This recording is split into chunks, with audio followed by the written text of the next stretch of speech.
Welcome, Earthlings! From the minds of Dylan Oltoft and Rob McNabb, we bring you Laughing on a Prayer! Wilson! I'm sorry, Wilson! Okay. There's a snake in my boot! Ladies and gentlemen, welcome to Laughing on a Prayer. My name is Rob McNabb and this is Dylan Oltoft.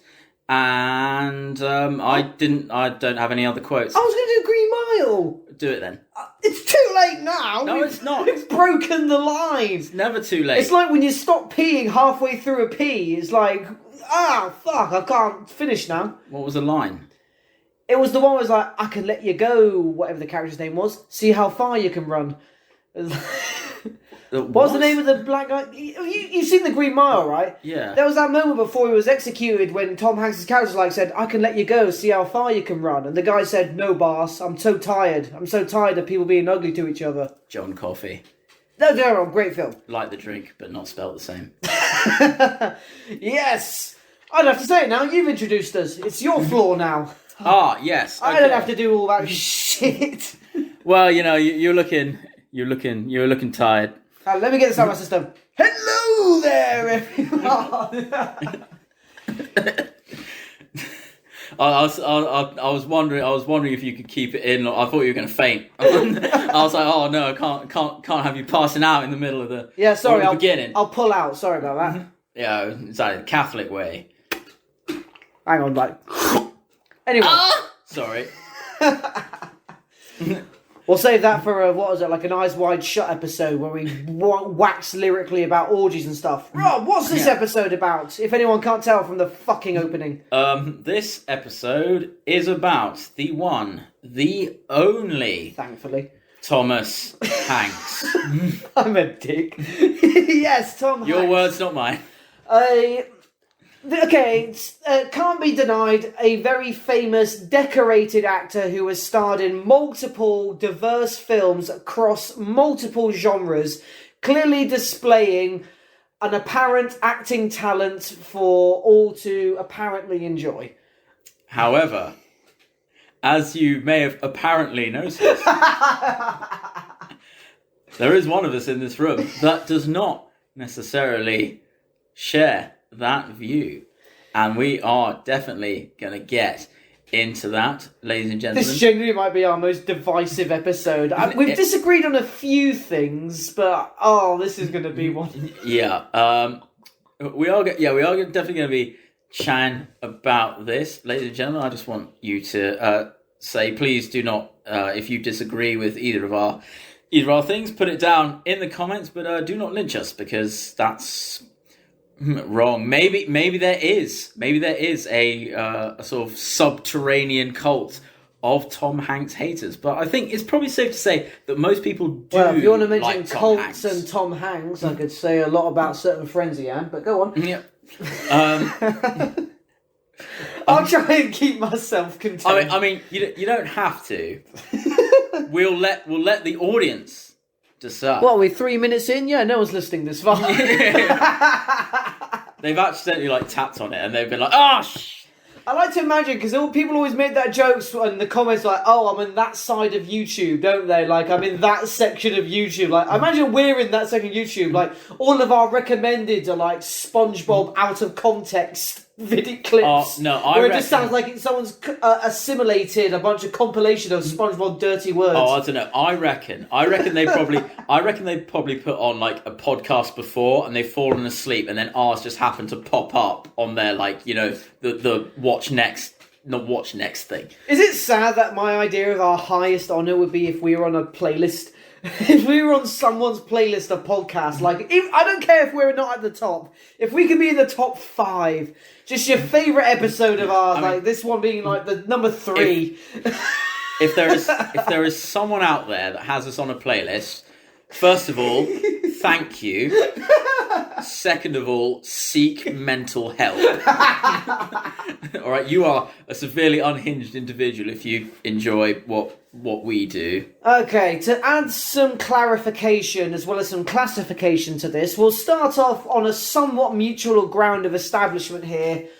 Rob, what is your favourite Tom Hanks movie? Just to start us off a little bit, so we can add a little bit of humanity before our shit kicking. All right, my shit kicking. My favourite Tom Hanks movie is actually Captain Phillips. Have you watched Captain Phillips? I'm unfamiliar. Oh, you have not watched Captain Phillips. Oh, well. That's what unfamiliar means. Yes. Yes, and yet seems dick. and yet you're and yet yeah. So Captain Phillips is, as Hollywood loves to say, quote unquote, based on a true story. But it's about funnly enough, believe it or not, this might blow your mind. It's about a captain who is. Oh, that wasn't his first name.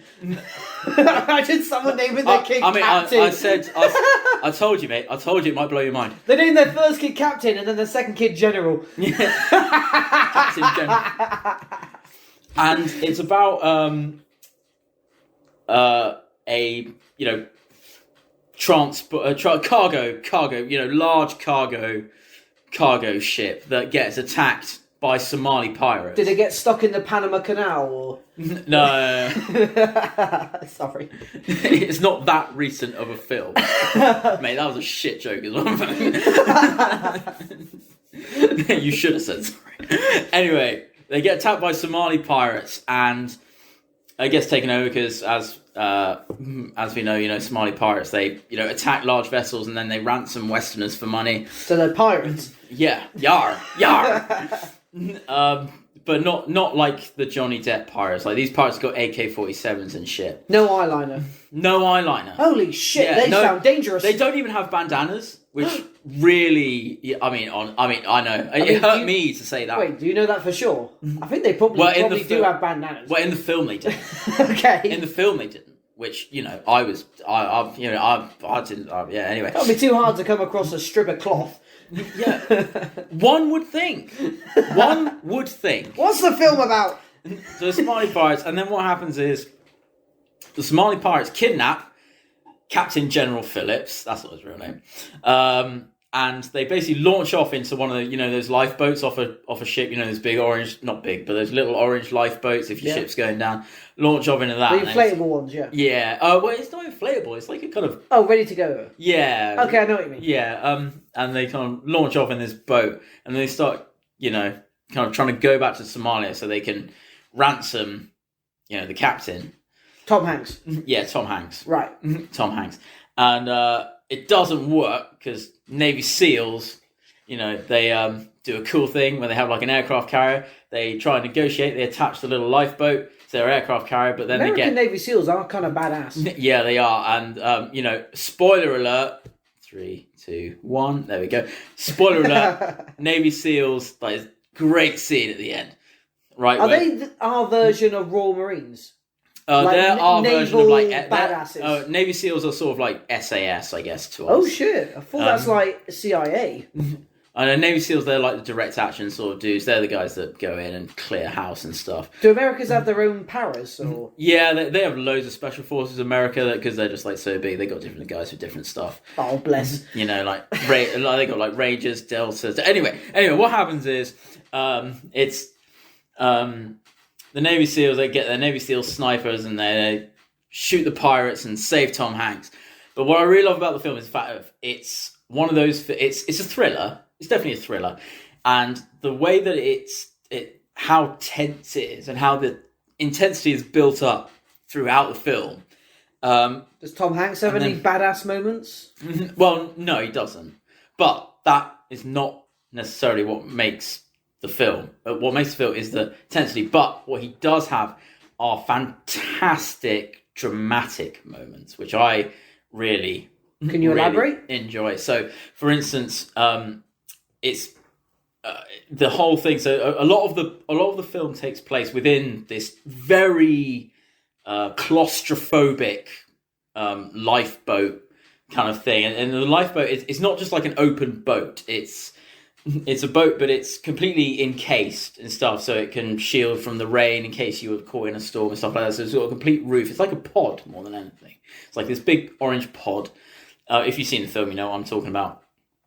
And it's about the intensity between him and his pirate captives that are obviously very, you know, like kind of nervous, and they've all got guns and wondering about whether he's going to be alive or whether he's going to, or whether they're going to just decide to like kill him. It's very gritty. Yeah, it's very gritty. It's very intense, and he's trying to basically like negotiate his life because like they're like, oh, we should just kill this guy, but he's like, no, don't kill me because you know you still need me for ransom. If you kill me, they'll kill you. And then there's even a part in it where he tries to escape and swim towards the carrier. But then do you have a favourite scene in this film? Yeah. My favourite scene, and mainly because it's like really intense, is the fact that it's after the pirates are killed and then he's hauled on board, basically because they rescue him and he survives, and he's just having like this sort of like, it's obviously it's active, but he's having like this meltdown, like this complete sort of just at his wit's end, like nervous breakdown almost, and it's just like it's chilling. Like it's like the way that he performs is just so good, and you're like, you forget that it's Tom Hanks, and you actually just see like the character. You forget the actor and see the character, and that I think is a very difficult thing to do. You know, like seeing the character rather than the actor, because like you see films like with famous actors, and you're just like, oh look, it's The Rock. Yeah, it's The Rock playing this character. Or, it's Brad Pitt playing this character. But this was the one time where I knew it was Tom Hanks, but I didn't see Tom Hanks. I saw... Yeah, I know, but like... I've never seen a Brad Pitt film where I've sort of seen the character that he's playing versus just like, it's Brad Pitt. Well, like, not even like in Fight Club. Yeah, no, I just see Brad Pitt. Ocean's 11? Oh, that's definitely Brad Pitt, isn't it? Ocean's 11, that's definitely Brad What about Once Upon a Time in Hollywood? Yeah. Oh, we should have done that in time. Have you seen that film? I don't. Yeah, I've seen that. I love it. I think we mentioned that in the Tarantino episode. Yeah. I'm not a huge fan of that film. I found it a bit... I don't know. I loved the way they killed off the Manson family. That was some cool shit. Yeah, I don't know. It was too long for me. Anyway. The Bruce Lee stuff was accurate, actually. That was some funny shit. That was quite accurate, to be honest. But, yeah, that was... I think, that was the one point where I forgot it was Tom Hanks and just saw the character. And I think that's very hard to pull off, especially when you're as famous as Tom Hanks as well, when you're A-list. And even after all this time, he is still A-list character, actor. Is he? I can't remember anything. I'd say it's someone A-list. Sadly, in reality, A-list is someone that brings in big box office and is still currently making movies. Someone sadly like The Rock, who just did that Jungle Cruise movie and all that sort of thing. I wouldn't say... Yeah, trying to rip off The Mummy. Yeah, that movie was a lot like The Mummy, wasn't it? Yeah. But it was if you're going to rip off a movie, that's a good one to rip off. But it was criticised. Yeah, fuck you, Tom Cruise. Oh yeah, that one existed. Yeah, that's it. Yeah. How's the Dark Universe doing? We should do one for him eventually. He's done some... Oh, we should do Tom Cruise, actually. Wait, rephrase, he'll sue us. It's alright, mate. But you can join my cult. The Tom Cruisers. I just picture him now as the leader of a motorbike gang with that as the name on the back of their jackets. And it's just a patch of his face. The Tom Cruise. The Tom Cruise, just a picture of Tom Cruise's face. And they only hang around outside biker gangs that have the bandana out their back pocket. Oh, no. Oh, no, and their bike is called Katie Holmes. Painted bright pink. And for some reason, their nails are recently done. Anyway, I'll give the guy Tom Hanks. I won't give Tom. Not Tom Cruise, but different Tom. I won't give Tom Cruise a bone. I'll give Tom Hanks a bone. I quite enjoyed, again, his performance in Green Mile.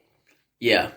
I do enjoy Green Mile. Although that is quite it's a difficult film to watch. Then again, that's the thing. I don't think it's great because of Tom Hanks, but his performance it fits the film. Yeah. Like, he's never, like, for example, like you said before, like, he's never one of those actors that is, oh, that's Tom Hanks. He's actually playing his character. Yeah. He's never someone like, if that had been Christopher Walken, it'd be like, you know, you gotta be electrocuted in this chair. Mr. John Coffey, Did you, my boy. did you put the sponge on his head? Like, yeah, it's... Oh, what's the fucking mouse called?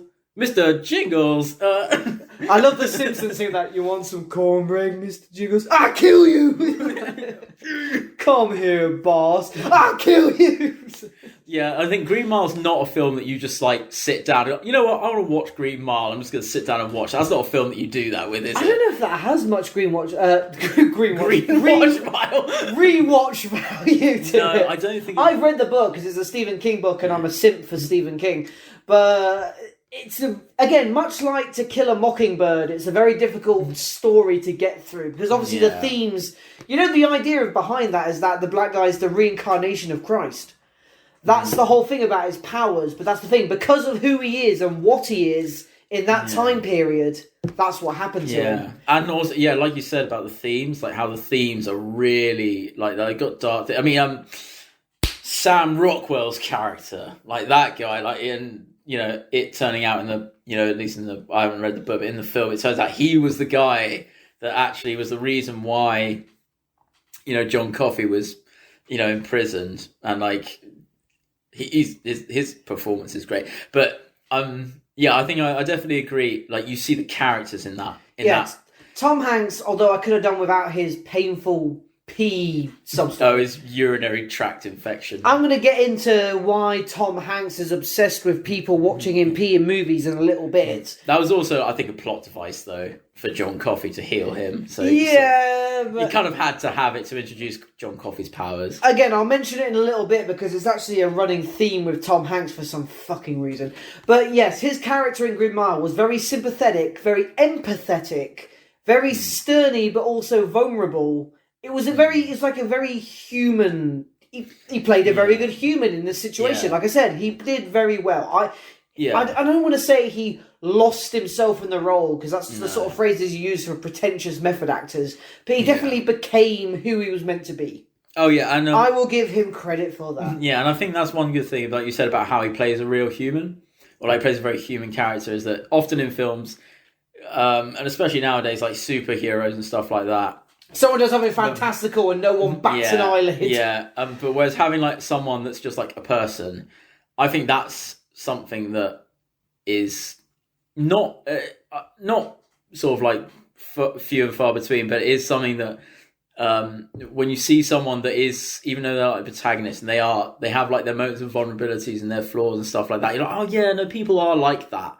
I like seeing people. That's been a personal preference for me. I feel like if Green Mile got made today, there'd be some shitty comic relief. Like he would have been given a cellmate that would have made little jokes or something and completely fucked things up. Yeah. Hollywood won't take risks on a movie like that ever again. I don't think you could remake Green Mile, to be honest. Oh, it will never be. That'd be like remaking Shawshank. Yeah. Again, another Stephen King. I mean, maybe when Sam Jack is old enough, maybe he could do what Morgan Freeman did. But actually, how old is the other one? Denzel Washington? Is he old enough?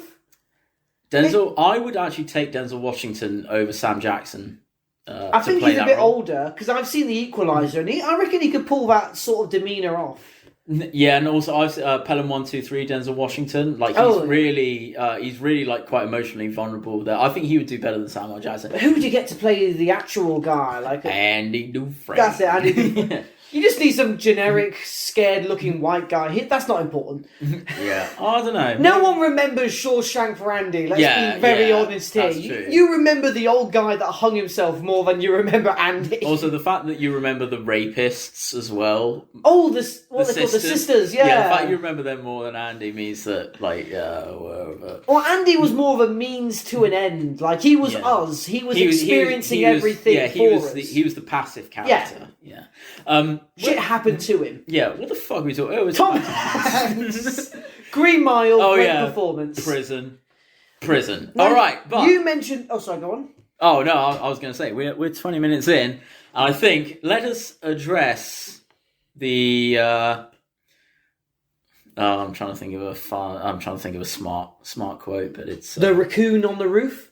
let's address the new toy in the. Oh fuck no. No, that was Tim Allen who was the new toy. Yeah, I know, but like Tom Hanks is in that film. He wasn't the new toy. New toy in the room. That sounds so fucking awful. But Dylan, Do you think Andy's mom's sex toys were also alive? Andy's mum has got it going on.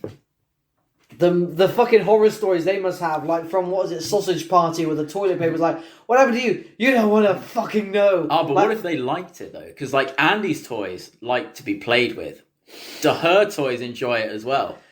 toys that require batteries, are they conscious regardless, or if their batteries go out, do they just die?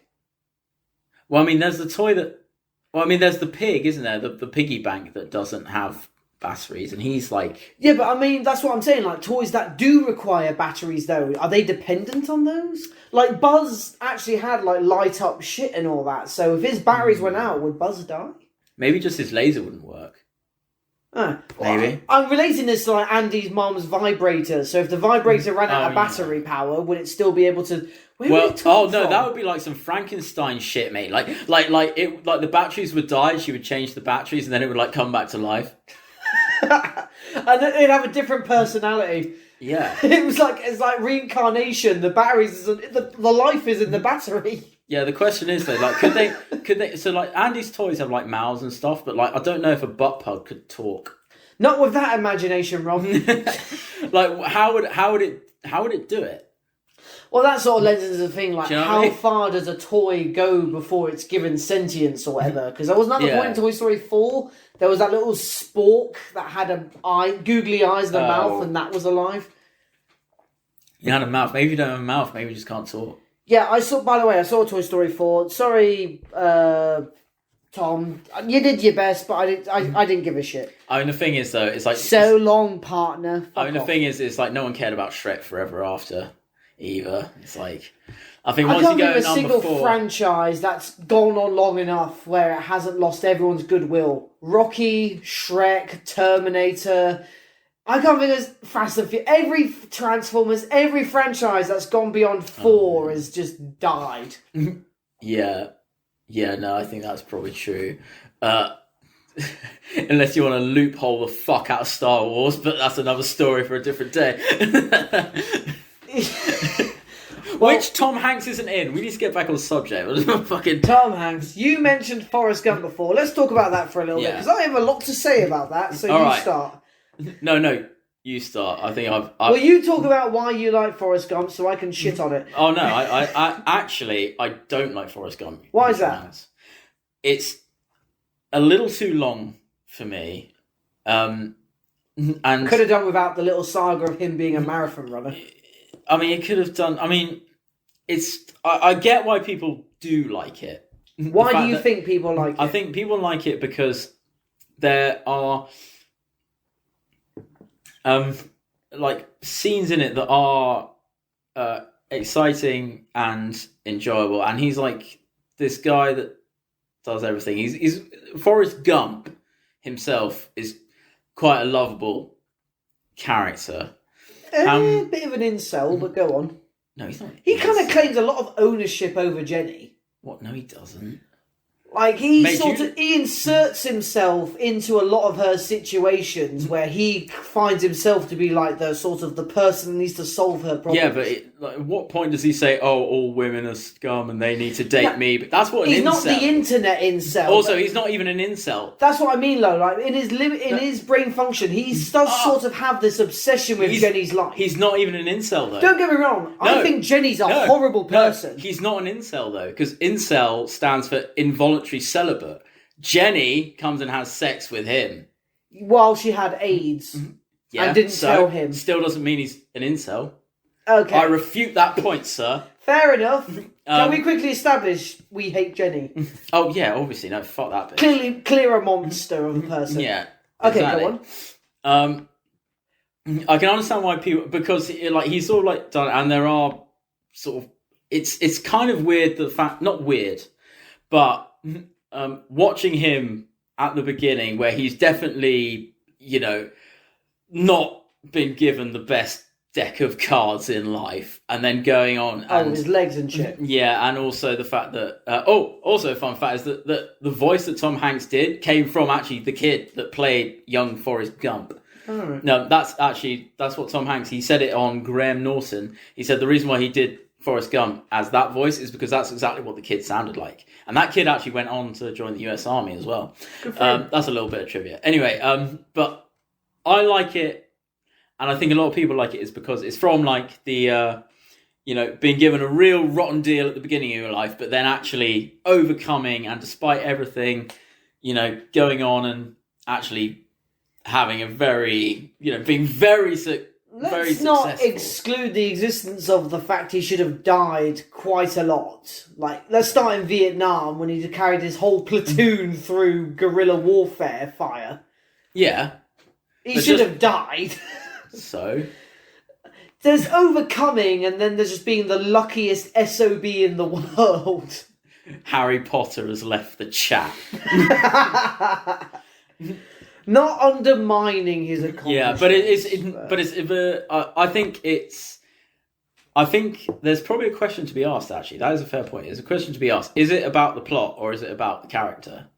Well, what's the character about?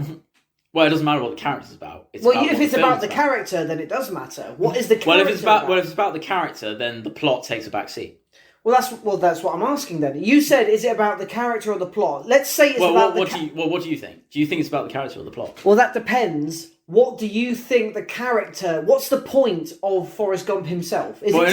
Does he want to live a happy life? It's not about Forrest Gump. It's about, is the story about the character or the plot? If the story... There is no plot. Okay, so it's about the character then.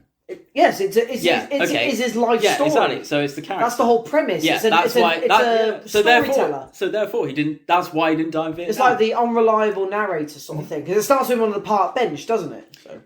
But like story and character, right? Like if he could have lied his ass off on that bench. Yeah, but the thing is though, if you, I mean, not like trying to throw shade or anything, but if you say, oh, he should have died in Vietnam. It's like, then you're watching the film for the wrong reason. Right? So, well, to be fair, how far can you extend suspension of disbelief? I mean, what did that take you completely out of the film? That he did that? Desmond Doss, that was a real man. He did real stuff like that. Yeah, and obviously people did survive. It didn't take me out. I didn't watch the Vietnam scenes to be like, I'm just lost now. I've had enough. My point wasn't that he should have died. My point was that he overcame a lot, but he was just also insanely lucky. Yeah. That's all my real thought thing is like, yeah, okay, he overcame a lot, but he was also a big... Is that why you don't like him? Because he's lucky? Because of how insanely unlucky I've been. Being ginger and left-handed. and not a fictional character. If I was a fictional character, I would have a lot to say about my fucking author. If I could George R.R. Martin has left the chat. Can you imagine if all George R.R. Martin's characters like actually came into reality? Like, mate, what the fuck? You know, Stephen King did that in his Dark Tower series. He inserted himself in like the 8th book, and his main characters got to meet him. Oh yeah, holy shit! Do you imagine if like the Losers Club turned up to Stephen King's house, but like, bro, what's with the clown, bitch? Yeah, what about him? Fucking, how terrifying would that be? Do you like Forrest Gump? What's your favourite scene in Forrest Gump? The one where Jenny dies. Because I hate her. I don't know, like... So that's right at the end of the film, when she's got the AIDS and that. Yeah, that's my favourite bit. Because I'm like, no, you don't deserve him, Jenny. He deserves better than you. Yeah. Correct me if I'm wrong on this, internet, but in the book, when she introduces the boy, he's actually... she claims as Forrest's son, he's black. All right. Yeah. Well, I've only watched the film. Well, even more reason. I've only heard this, so I can't actually confirm it, but I heard that apparently when she introduced his son, he was black, and still said it was Forrest's kid. Yeah. But let's now get into the fact of how extremely racist Forrest Gump is. See, the problem with Forrest Gump... The film or the person? Person. And the is film. He? Because, let's go down the list here. Firstly, Forrest actually says in the film that he's named after a famous member of the Ku Klux Klan. That's not his fault. No, but still, run with me here. That doesn't make him racist just because your name... Not his fault. I mean, my name is Robert, but I'm not named after a famous poet called Robbie Burns, am I? Secondly, when the people are chasing him on the truck, that is clearly an allegory for lynching, something that mainly affected black people. Remember when they're chasing him down in the truck? That was a clear reference to lynching. But that doesn't make Forrest racist. Okay, maybe him as Wait, are you talking about the film racist or the actual, like, the character of Forrest Maybe Gump the film. The character himself was not racist. He would not be able to understand racism. People have chased other people down with trucks, not just... Let me go on it. For example, when he was at the Watergate Hotel and made that phone call about the robbery, film was actually originally... that phone call was made by a black man. Also, that moment in the film when he apparently gave Elvis his idea for his walk because of his mangled legs, Elvis originally had taken his influence from black artists. There's a lot more coming. Why does that make that racist, though? It's mainly the idea that Forrest is undermining a lot of influences that were originally perpetuated in actual history from black people. Yeah, but it's not like... with direct hatred towards No, it's not people towards of colour, that. though. But however... I mean, that's what racism is, though. It's more the idea that he's undermining it by taking their place. He's whitewashing black history. I mean, he calls Bubba, who's his best good friend, to quote Forrest Gump. Bubba is his best good friend. I don't think that's racist at all. The character isn't racist, but how his life history, where he takes the place of a lot of black people, that what they actually did in history, is racist. But there is the underlying thing about whether he's actually like telling the truth or not, isn't there? Again, the unreliable narrator. But I don't think they were going for that when that film was made. Like, Joker is the unreliable narrator, hence why he was able to unload more rounds than his revolver could do. And I think that's just more Hollywood suck at guns, though. What do you mean? In, like, Hollywood suck at doing guns properly. I think it's clearly insinuated in Joker that it's the unreliable narrator. Like, when he survived the crash and apparently was being applauded by everyone on the car. Even his, not girlfriend, like, that's unreliable, like, narrative, isn't Well, that is a trope in cinema, unreliable narrator. Like, told from someone's perspective, but what's the credibility of that person? They somewhat do it, though, in Forrest Gump, don't they? Because there's the part where he talks about Bubba Shrimp, and then... it's the guy that says, "Oh, you are a CEO of Bubba Shrimp," and then doesn't believe him. It's like, oh, maybe he isn't. I think there's a little bit of that.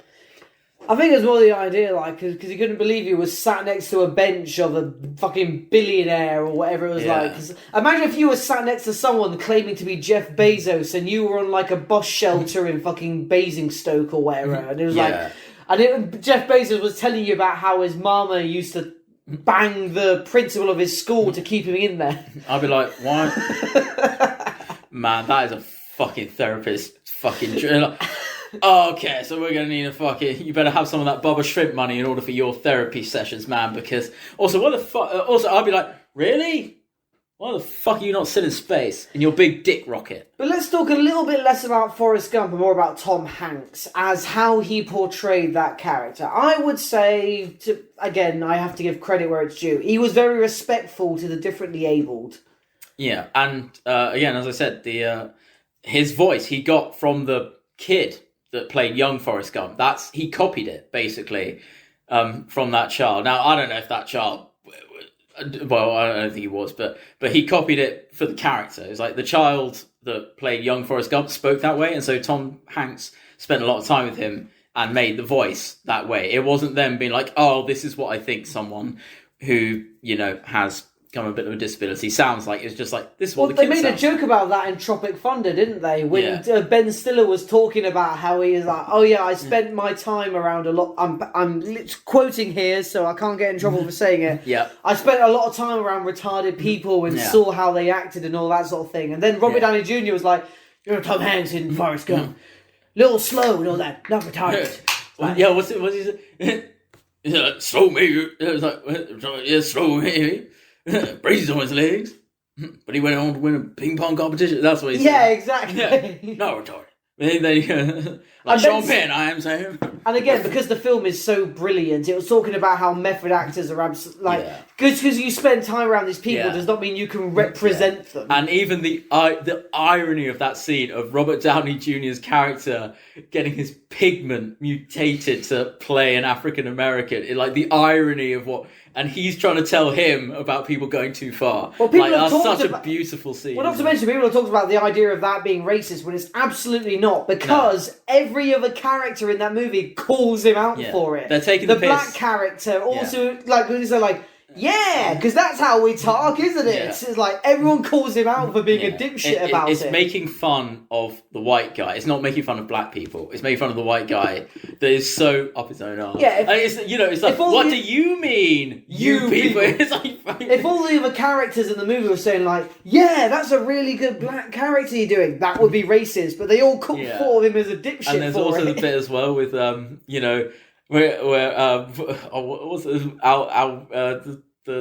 the actual like African American character says, I think I hear a dingo eating your baby. It's like, you're about to cross some fucking line, as if he hasn't crossed a massive line himself. I just love when he mentions the dingo, like, that actually happened. That's how lost kid, you're about to cross a fucking line, man. Well, that's the thing. You could have a racist character, just don't portray him in a positive light. These people exist. And the point is, make sure everyone else around them calls them an asshole for it. At least, if you're not taking the piss out of... You're not making fun of people for the colour of your skin. You're making fun of the people that are making fun. Exactly. Which I think is... I think that's the way to be done. Because otherwise you've got a minstrel show. And exactly. Yeah. That's the difference between racism and that was racist fun as of racists. Fuck. And if you're going to make fun of racists, you have to portray racists. Yeah. Not necessarily saying that Robert Downey Jr.'s character was racist, he was just an idiot. And there's a difference between a racist and an idiot. Yeah. And again, like even going back to like Forrest Gump, he said he was well, there was that moment when he met the Black Panthers in Forrest Gump, and the thing is, he didn't even know. Like he understood fuck all, didn't he? And like he didn't even know. Like also, Black Panthers only carried firearms because they were being attacked in the street. They were not a violent group. No, self-defense, mate. Yes. Self-defense, Second Amendment, the right to defend yourselves and those depending that on may the state, wish I don't know to if they were allowed open carry, but harm to you. No, well, what was it in the 70s? Open carry 60s. Laws, was that around 60s, 70s? But I mean, because I remember in the the fucking the Untouchables, you could open carry a firearm. I think it depends on when was prohibition? Fucking 40s. Oh, that was 1920s prohibition. Oh shit! So back when you could open carry an unregistered machine gun. Just pull out an M60 from your trench coat like Walter White. Tommy gun, Thompson submachine guns. That was a big one because they were unregistered. You could, like in the 1920s, you could just buy one of those. Well, that was a brand new sort of firearm. They didn't have those sort of around back then. Yeah, and they were called. They were deemed like gangster guns, and they were sort of like the AK-47 of the day. Because like if you had a Thompson, people would be like, "Oh, why do you have that?" Because only criminals use that gun. Well, automatic fire was in itself a very sort of a new novelty. Because in the First World War, there were machine guns, but they were very high calibered, heavy motherfuckers. Big sort. You had to have a crew for them, and then you had the feeding the belt and all that. But no, they hadn't refined them to the sort of the handheld sort of thing until around then. Yeah, well, 1918, Germans sort of, they developed, sort of modern day submachine gun. Anyway, going back to the Black Panthers and stuff like that. Again, it's like with Bubba and the Black Panthers, it's like Forrest. There's this scene actually. This is the both one where he says, and this is in context. This is the quote where.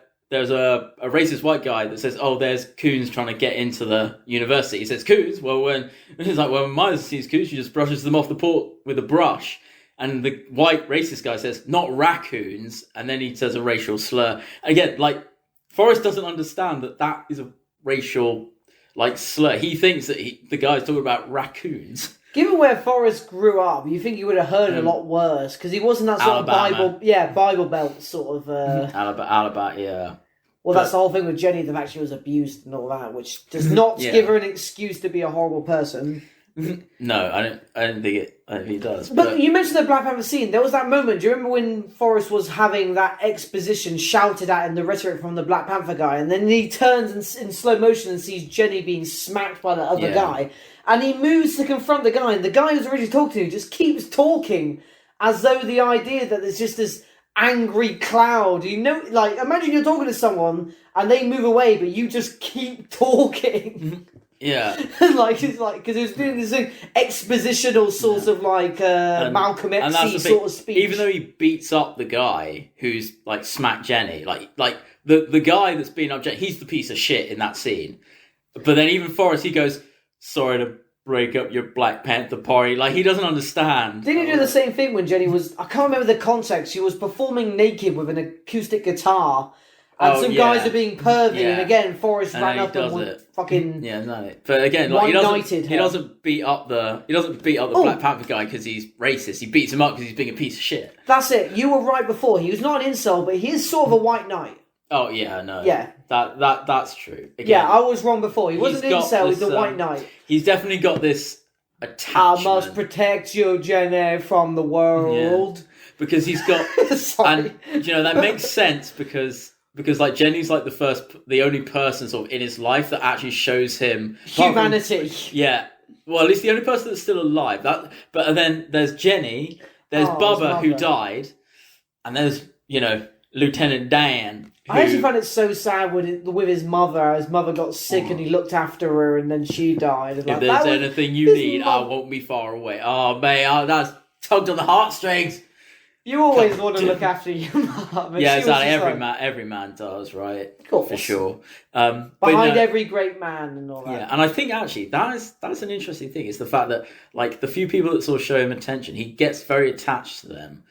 Bubba dies. Or Lieutenant Dan. Yeah, Lieutenant Dan, exactly. Like, this guy that normally, if you saw kind of a veteran with no legs in the 1960s, I imagine, you probably would kind of go away. But he doesn't. He actually, Well, that's the whole thing. Like, he was saying he hated him for saving him at first because he was like, I was meant to die on the battlefield like some Spartan. And then at the end of the film, he has prosthetics and a wife. And Oh, he was also his shipmate, wasn't he? Yeah, he was. Yeah, exactly. At first, I was scared, but Lieutenant Dan was like a madman. Yeah, and he was. Lieutenant. Yeah, Gary Sinise. Oh, it's so good. That was a great performance. Yeah. Oh, yeah, 100%. Again, like go back to seeing the character. I would say Tom Hanks really portrayed the perspective of someone who's experiencing everything for the first time quite well. Yeah. He always has this bemusement, a sort of first perspective sort of understanding. Like, imagine you're being shown a new food. You've never seen or touched or tasted this thing before. And it's sort of like that sort of reaction all throughout the film. Like, every piece of new information genuinely feels like it's new information. Yeah. If you get what I mean. Yeah. Yeah, I think what you said earlier is true, is the fact that we just kind of watch him go through Forrest Gump, which I guess that's what the film's about.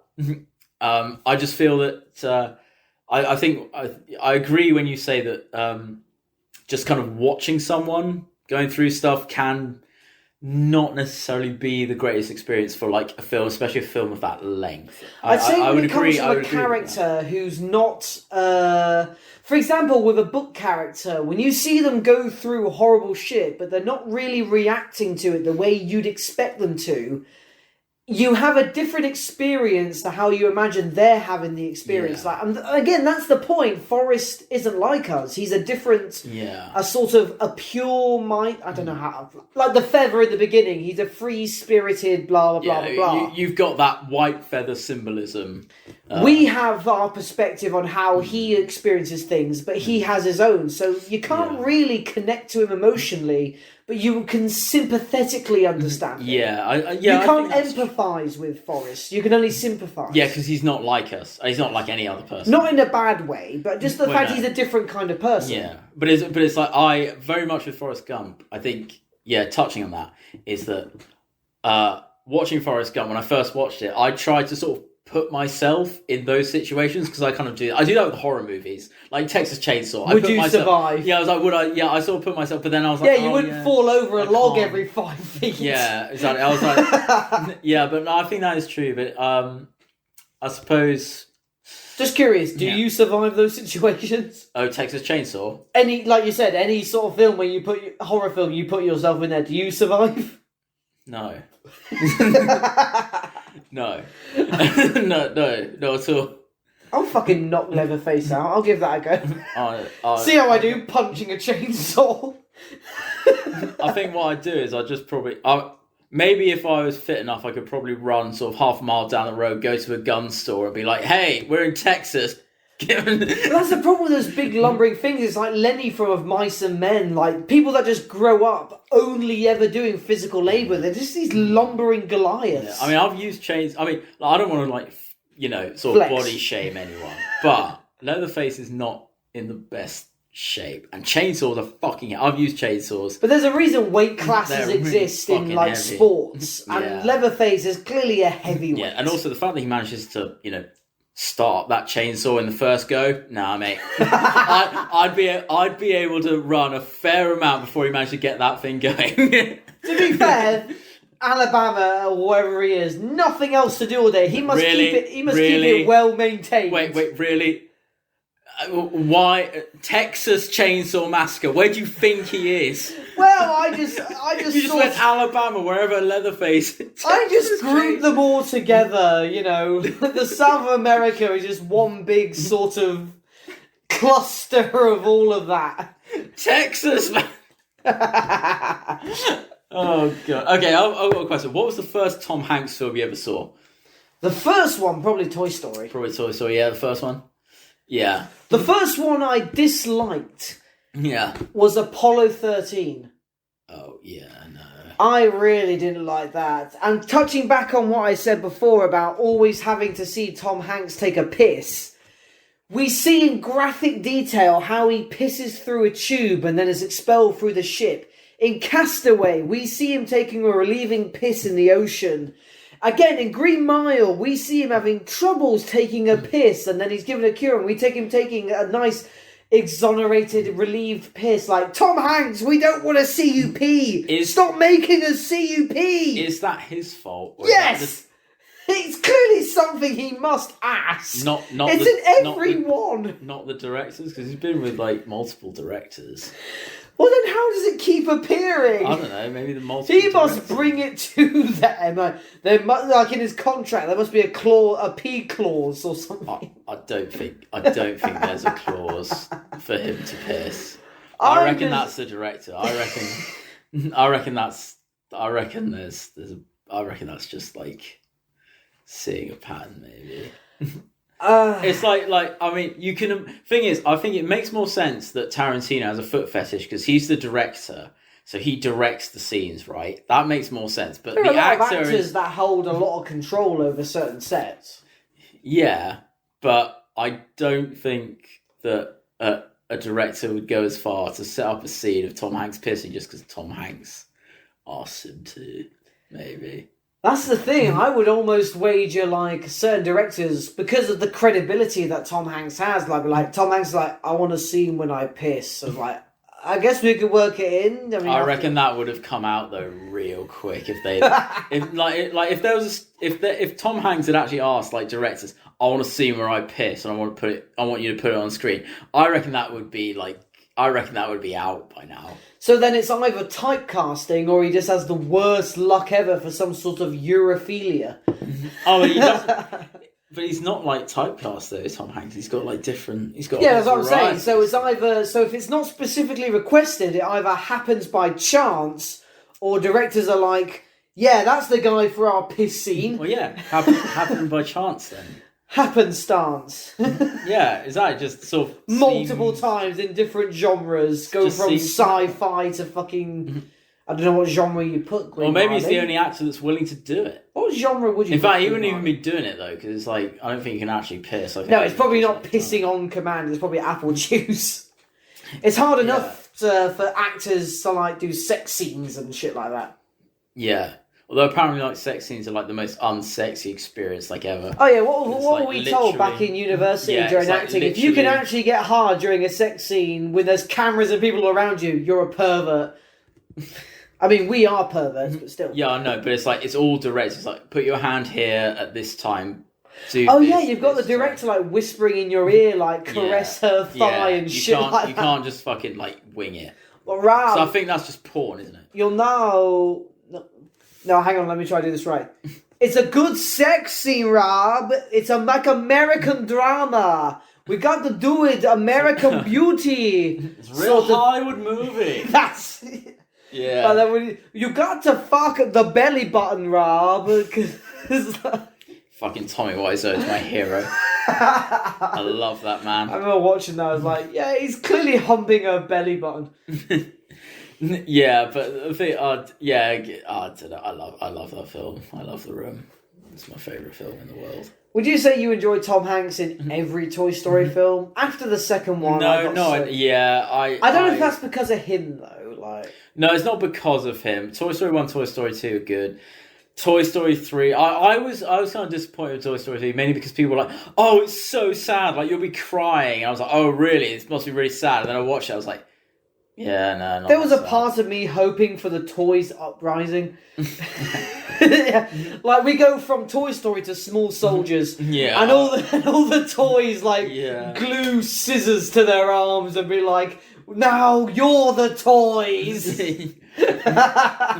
Toy Story 1, Toy Story 2 good. 2 was really good because it expanded more on the Shrek existence of toys, because they only hinted at it at first, like what does it mean to be a toy, and in the second one it expanded on the idea of what it truly means to be owned, remembered and played with, and all those sort of complex feelings of being an object. Serious fucking BDSM shit you just said. Now, if you want me to write a dissertation on how Toy Story 2 is basically a kid-friendly version of 50 Shades of Grey, I will. They got a no. I mean, no. Andy does mark his slaves with his name on their boots. No, fucking Toy Story 2 is a much fucking better representation of BDSM than fucking 50 Shades of Grey, because at least motherfucking whatever his name is, the guy that dresses in the chicken suit, takes care of them. You could almost argue it's LGBT friendly because Andy and Woody are both boys. Yeah, I think we've already chatted shit about 50 Shades of Grey. Hundreds of episodes. Yeah, probably. Definitely the Valentine's episode. Did you ever watch that one where he was Walt Disney saving Mr. Banks? Is it Mr. Banks or is it Mrs. Banks? Mr. Banks. Is it? Saving Mr. Banks? Rescuing Mr. Banks? Hang on. No, because obviously in Mary Poppins, that was the name of the father, Mr. Banks. Mary Poppins, that was the name of the film, Saving Mr. Banks, because the idea was that Mary Poppins was actually there to save the father, not the kids. Is this a Mandela effect? Hang on. I promise you it's Saving Mr. Banks, because that was, in a way, the point of Mary Poppins. It's Saving Mr. Banks. I thought it was Saving Mrs. Banks. I take it you never watched it. No, I'm... It was an interesting film, because it really detailed about how... And Tom Hanks played it... He played it like Tom Hanks. He played it alright. A 6 out of 10 performance, whatever. Oh, it's better than 5. Better than half. But obviously he played it on the idea, because the author of Mary Poppins hated the Disney film of it. And the whole film is all about Walt Disney trying to convince her, let me buy your book and I'll make a really good film about it. And it's all about convincing her to do it, and she does it and she hates it. Oh, that's interesting. Well, it was because obviously the Disney version of Mary Poppins was too whimsical and too silly. Like, the original author hated all the cartoony aspects of it, because it was all about how Mary Poppins was there to teach the father not to be a dick, and the kids and all that sort of thing. Like, again, that's why it's called Saving Mr. Banks, because it was about Mary Poppins saving the father, not the kids. It's also like Stephen King, how he hated The Shining, like infamously hated the Kubrick film, and anyone that's read the book knows exactly why, because the main character isn't Danny, the main character is Jack, and he is completely sidelined as an absolute just a stick of dynamite with a lit fuse, when he's a much more complex character than that. So I absolutely understand 110% why Stephen King hated that. But a lot of films, when you adapt a book into a film, there has to be differences. You need to create. There are constraints in films. Yeah. Like you could not possibly put, when you're shifting from a whole book into into visual media. Exactly. There are constraints, and again, actually, there's a similarity there with the fact that the Mary Poppins film that everyone knows versus Saving Mr. Banks. It's like people know.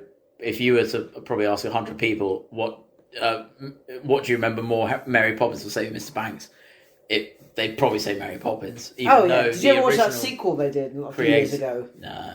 Return of Mary Poppins or something like that, or some shit. It was bad. No, the only film that I've seen there's only 2 films that I've seen that have Return in the name. That's Return of the King and Return of the Jedi. You never saw Return to Neverland, the Peter Pan sequel? No, I didn't watch it. No, that was shit too. Didn't watch it. Good. Otherwise, I might have had to watch it.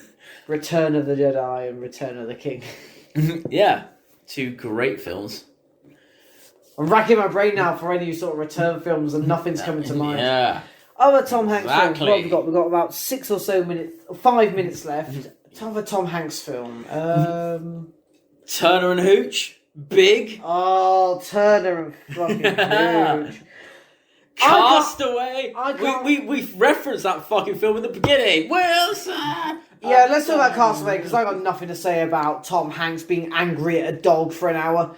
I mean, how could you be angry at a dog, honestly? I know, that's the whole point. He was a dick to begin with, but then the kid won him over. It was sort of like those generic movies when a kid lands on a guy's doorstep and at first he's trying to get rid of it, then fucking he's like... Saving Private Ryan is in that as well.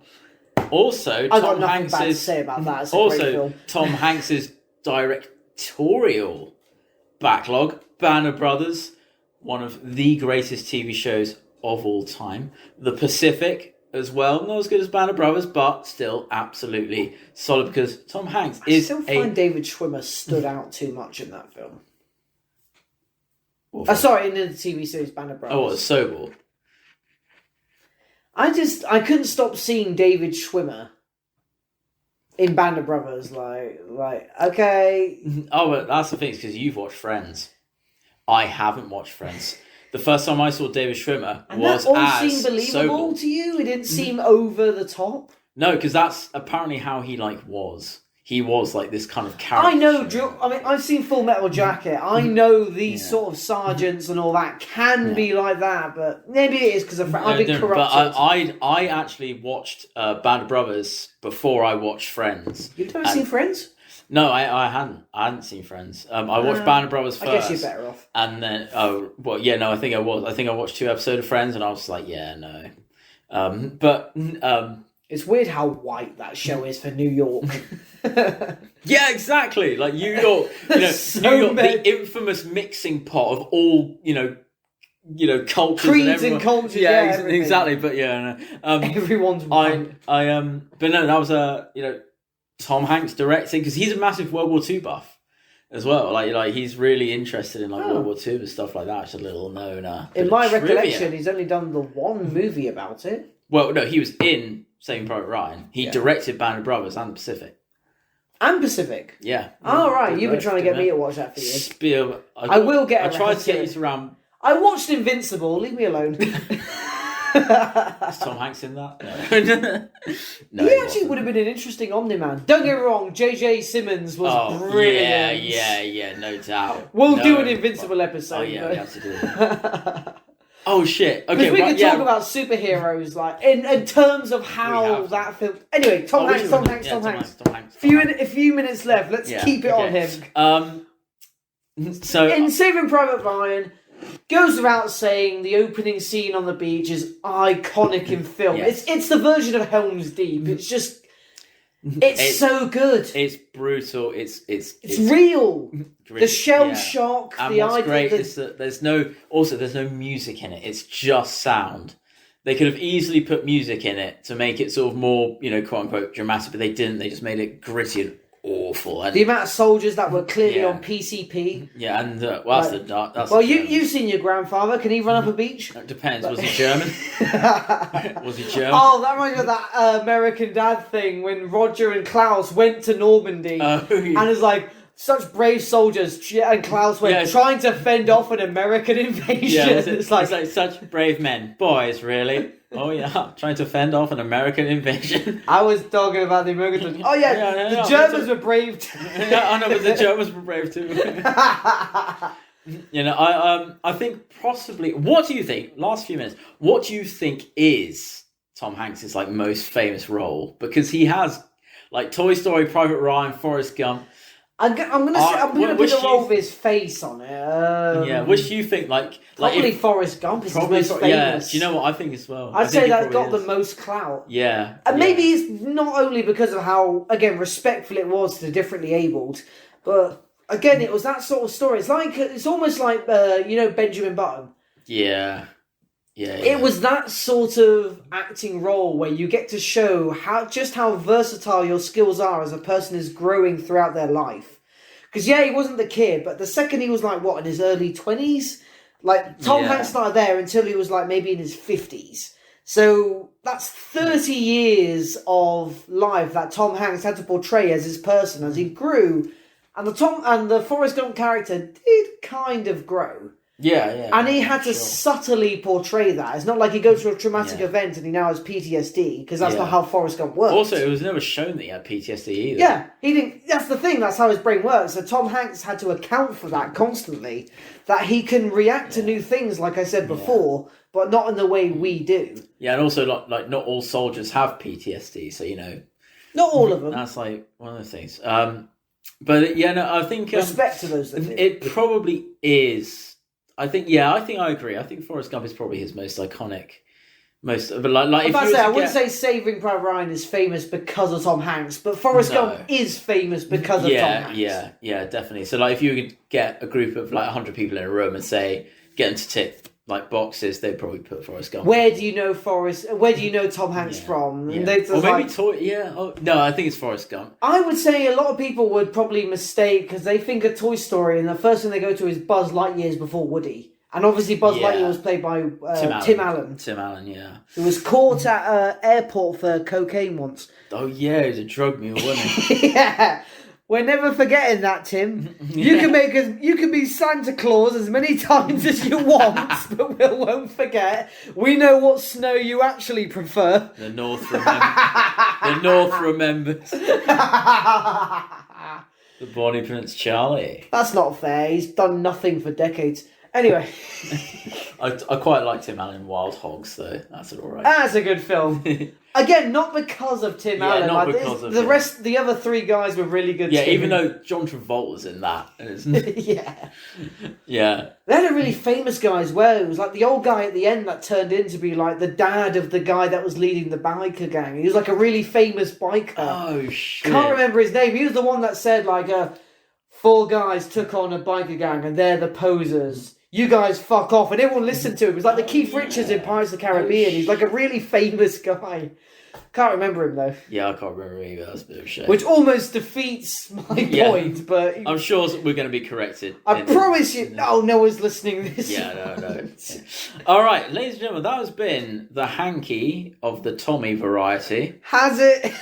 We did our best to stay on. No, but if I say it enough times, then it might come true. All right, leave me alone. Oh, fucking hell. We do this so often. We dissect down little alleyways. Little alleyways? Are they that? I don't think they're that little. Just like the little snake holes in Raiders of the Lost Ark that came out of the wall. We went the other way. I don't know why that popped in my head, but that was my reference. Well, the little snake holes. That sounds like a weird euphemism for a glory hole. The little snake holes. Well, they won't be little. Well, I mean, you got to, one size fits all. That's how weirdly condoms work these days. No one's listening. I remember trying to buy them the other day, and none of them mention size anymore. They all mention fucking diameters and this sort of shit. You don't get small, medium, large anymore. I can't find that. No, that's what the size is, the diameter of it. You used to get look that small, medium, and large. You don't anymore. It's frustrating as hell because I don't want to take a fucking tape measure around my knob. Okay, so that's what I am. Fucking 18 centimeters. How do I fucking translate that? Or whatever. No, look on the box. Look on the box, man. They're expensive. Do you remember when you were 14 and you get like a bucket loaf for free? You turn 18 and now it's like £18 for like a pack of 5. Definitely. At like college, they had like free condoms and shit. Oh, we want to curb teenage pregnancy, but past 18, you know, fucking. No, mate, you gotta buy your own. Yeah, have 100. It's like, you know, maybe we. I was about to say something really insensitive, but I stopped myself. We should go on vacation to Africa because they rain down the condoms there, don't they? We can just hold hands. I wouldn't know. Well, yeah, to curb the AIDS crisis, they were like trying to send condoms over to Africa.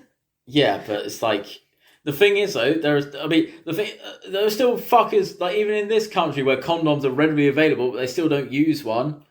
Well, that's because both you and I know they kind of suck. Not in the way you want.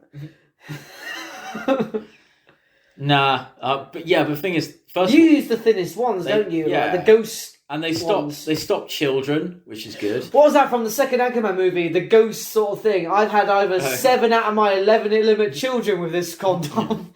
Works 60% of the time. Every time.